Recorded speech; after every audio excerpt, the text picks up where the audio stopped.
melihat lawan mereka semua yang mengenakan baju zirah menutupi seluruh bagian tubuh, menandakan kalau wajah mereka sama sekali tidak penting untuk diingat.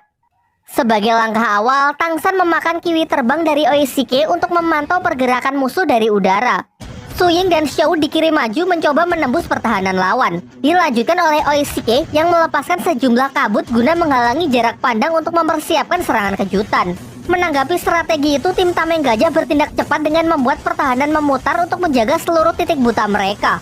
Sementara Tang San yang sudah berada di atas bertindak sebagai mata Sri Lanka untuk meningkatkan akurasi serangan dengan mengendalikan gerakan kedua temannya menggunakan tali akar roh pelindungnya. Sementara itu, di belakang Ning Rongrong yang bersiap memberikan dukungan melempar beberapa bola peledak untuk mengacaukan pertahanan lawan. Dan begitu melihat celah terbuka, Tang San bergerak cepat dengan mengikat beberapa musuh agar pressing yang dilakukan jauh lebih mudah. Satu persatu dari mereka pun dilempar keluar arena, menyisakan ketua tim yang pada akhirnya menyerah karena sudah jelas melakukan perlawanan pun akan sia-sia. Di seberang arena, Xinian yang mengamati pertempuran mereka sangat kagum dengan Tang San yang menjadi core dari tim Sri Lanka. Seusai pertandingan, Tang San segera kembali ke akademi untuk menyampaikan kabar gembira tersebut kepada Master Xiao. Ternyata di sini Master Xiao memang sudah menunggunya untuk memaparkan penemuannya terkait rahasia di balik kekuatan roh pelindung dari CQ. Ia mendemonstrasikannya dengan menunjukkan beberapa buah-buahan busuk di dalam keranjang. Kemudian ia menjelaskan bahwa di dunia ini terdapat mikroorganisme yang saking kecilnya tak akan bisa dilihat oleh mata manusia. Di masa modern kita mengenalnya dengan nama bakteri. Bakteri inilah yang lambat laun akan memakan buah-buahan tersebut yang meninggalkan sisa pembusukan. Kurang lebih seperti itulah gambaran mengenai kekuatan roh pelindung dari CQ. Kekuatan tersebut memungkinkan CQ mengendalikan bakteri untuk menginfeksi targetnya, dan karena ukurannya yang tidak kasat mata, lawannya akan mati bahkan tanpa menyadari apa yang telah terjadi. Master Xiao juga mengungkapkan alasan mengapa Tai Long tidak mati setelah pertarungannya dengan CQ, karena roh pelindung Tai Long yang terus aktif memungkinkan hal ini dapat menghambat dan menghentikan lajunya infeksi. Namun masalahnya mengaktifkan kekuatan roh pelindung tanpa henti di sepanjang pertarungan akan sangat menguras energi. Sehingga Master Xiao menyarankan agar nanti mereka bisa menyelesaikan pertarungan tersebut dengan cepat. Di sisi lain, CQ kembali ke Akademi Changhui dengan berpura-pura kalau ia masih di bawah kendali pikiran dari Xinian. Ia pun memanfaatkan momen ini untuk menginfeksinya secara diam-diam. Namun karena level Xinian yang masih lebih tinggi, ia menyadari serangan tersebut dan berbalik menyerang CQ. Kemudian CQ mengatakan akan bersedia menarik kembali kekuatannya dengan syarat ia harus dibiarkan tetap hidup dan teman-temannya yang pikirannya dikendalikan juga harus dibebaskan. Mengingat baginya CQ adalah pion yang sangat penting, Xinian pun setuju dengan penawaran tersebut dan berjanji akan melepaskan teman-temannya di Akademi Changhui seusai turnamen.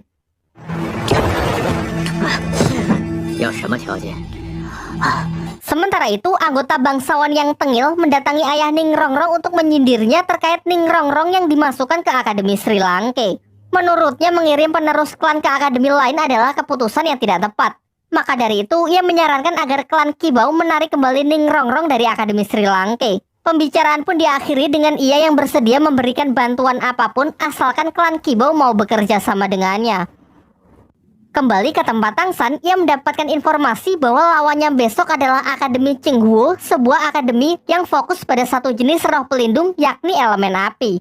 Sementara sejauh ini kita tahu kalau roh pelindung rumput biru perak Tang San sangat lemah terhadap kekuatan tersebut.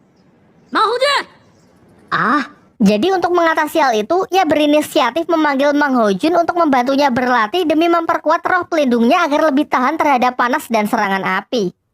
Keesokan harinya, seluruh tim Sri Lanka pun berangkat menuju arena turnamen untuk melawan akademi berelemen api tersebut. Di sini nampak tim Sri Lanka mulai takabur dengan mengatakan bahwa mereka pasti bisa memenangkan pertarungan dengan mudah karena kekuatan mereka yang telah meningkat pesat setelah memakan obat dewa dari Tang San. Juga mereka sangat percaya diri karena roh pelindung Tang San kini telah kebal terhadap serangan bertipe api. Pertandingan kali ini masih Battle Royale 5 versus 5. Tim Sri Lanka maju ke arena dengan masih menyisakan Dai Mubei dan Mang Hojun sebagai senjata rahasia untuk melawan CQ.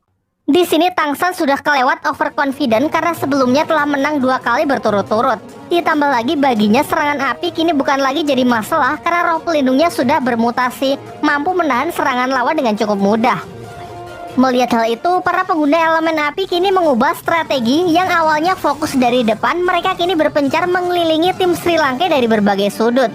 Tang San pun bertindak cepat dengan mengeluarkan jaring tali akar berbentuk sangkar untuk melindungi timnya dari serangan berbagai arah. Dan benar saja, dalam sekejap kobaran api pun langsung menyambar mereka.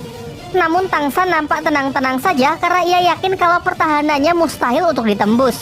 Sebagai pemimpin, ia masih menahan anggota timnya untuk menunggu waktu yang tepat untuk melakukan serangan balasan. Sayangnya, kali ini ia salah perhitungan. Terlihat satu persatu anggotanya mulai jatuh pingsan karena udara yang semakin menipis. 蓄えたその力を一気に外へ。動くと殺す、念を使うと殺す、声を出しても殺す。赤火学院胜出。 Sepulangnya dari pertandingan, mereka terlihat sangat terpukul dan masih belum percaya kalau mereka telah dikalahkan. Hingga tak lama setelah itu, Master Xiao datang untuk menjelaskan apa yang sebenarnya terjadi. Hukum fisika mengatakan bahwa nyala api akan terus-menerus membakar oksigen di dekatnya. Hal ini dapat dibuktikan dengan api kecil yang seketika mati saat tidak mendapatkan oksigen yang cukup. Sama halnya dengan apa yang menimpa mereka di arena. Dengan mengisolasi satu tim di dalam jaring Tang San, maka mereka tak akan mendapatkan suplai oksigen karena serangan api dari lawannya terus membakar oksigen yang tersisa. Dan jika sudah demikian, maka tinggal menunggu waktu sampai mereka hilang kesadaran karena sudah kehabisan oksigen untuk bernafas. Satu persatu dari mereka pun kena semprot dari Master Xiao, terutama Tang San sebagai pemimpin tim yang malah menggali kuburannya sendiri. Kekuatan roh pelindungnya yang memiliki ketahanan terhadap api tidak bisa ia manfaatkan dengan baik dan justru berbalik menjadi kelemahannya. Terlebih lagi sikap arogan mereka yang sedari awal meremehkan musuh menjadi alasan utama dari kekalahan mereka pada hari ini. Sementara itu, ayah Ning Rongrong mendatangi tempat mereka dan memuji Master Xiao yang sudah bertindak tegas untuk mendidik para muridnya. Ia lalu mengungkapkan alasan sebenarnya ia mengirim putrinya masuk ke Akademi Sri Lanka, serta mengatakan kalau beberapa waktu yang lalu ada seorang Master Roh yang ingin menjalin kerjasama dengan mengancam klan mereka. Di waktu yang bersamaan, Tang San dan kawan-kawan mulai merenungi kesalahannya, sampai akhirnya mereka kompak untuk bangkit dengan belajar dari pengalaman pahit di masa lalu. Singkat cerita, setelah acara tersebut, Oishike pergi ke sebuah toko untuk membeli beberapa barang untuk perlengkapan senjatanya. Namun tanpa ia sadari bangsawan Tiando yang kemarin mengikutinya.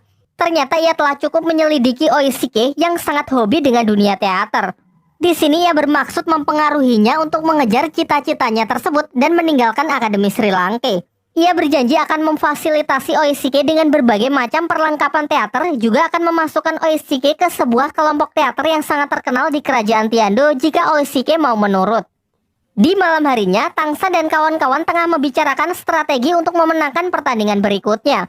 Di tengah diskusi tersebut, Oishike menyela untuk menceritakan tawaran dari anggota bangsawan tadi siang. Ia lalu memutuskan untuk menolak tawaran tersebut dan lebih memilih untuk tetap berjuang bersama timnya di Akademi Sri Lanka. Apa?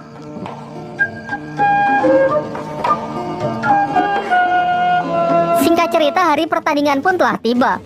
Kini akhirnya datang saatnya di mana mereka akan melawan Akademi Changhui yang dianggap sebagai lawan terberat di babak kali ini. Jenis pertandingan kali ini adalah Battle Royale. Namun sedikit berbeda dari sebelumnya yang membatasi perwakilan hanya 5 orang, jenis pertandingan kali ini memperbolehkan seluruh anggota tim untuk berpartisipasi dalam pertarungan. Sehingga mereka bertujuh pun sepakat untuk bersama-sama naik ke arena. Sementara di pihak Akademi Changhui masih sama dengan hanya mengirimkan Sikyu sebagai perwakilannya.